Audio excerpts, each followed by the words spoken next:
So who's actually better between Terence Crawford and Canelo Alvarez?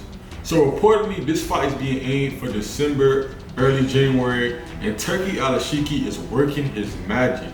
Can we admit that it's gonna be, this man is trying to give us a Mexican in America 5v5. Who ever done that in the sport of boxing? And all these fights are amazing on the card. We gotta admit, this man is giving us everything we want. We gotta appreciate this man. With that being said, who's actually better though? For one, we have Terence Crawford coming up from 147, the way smaller man. But people say, technically speaking, he may have the advantage over Canelo. Because we all know Canelo is the type of fighter. He comes at you hands up, throwing punches. He has a great chin, never been dropped in his whole career. But it's arguable if Terence been dropped in his career. It's arguable. One time he was technically dropped, but the referee didn't call it as that. But Canelo, on the other hand, he's never even been close to the canvas. This man is a powerful force to be reckoned with.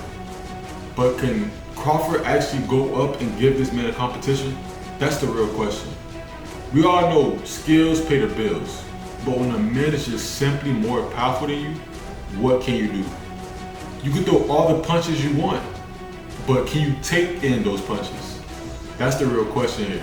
That's what we have to answer. Can we talk about how crazy it is jumping up from 147 to fight somebody at 168?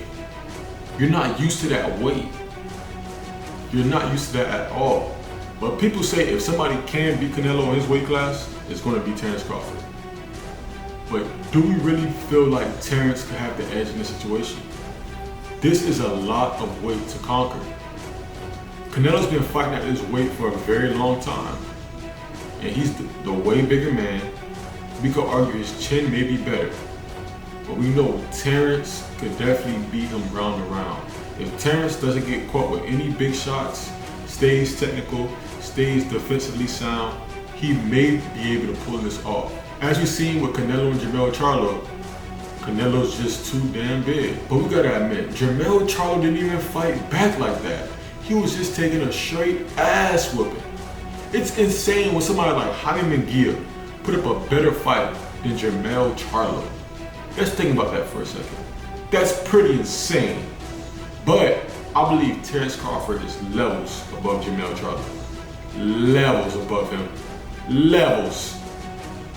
If Terence Crawford can pull it off, which I think he can, it will be by decision. He will not knock out Canelo. He will not TKO Canelo. If it's going to be a TKO, it's going to be from Canelo. At the end of the day, I think Terence Crawford will pull this off. And the reason being, I think he's not going to get caught with any big shots. And if he does, he's going to recover very fast. And I think his defense is just way better than Canelo's. Canelo really has no footwork. His defense isn't really there. But Canelo could eat punches, but eating punches make you lose fights. If he doesn't drop Terence Crawford, he's not going to outbox Terence Crawford. That's the thing. That's how we got to see the fight as. And that's the only two options here. If it goes to decision, Canelo would not win this fight because he's not the better boxer. But if somebody's going to get knocked out, it's for a fact going to be Terence Crawford.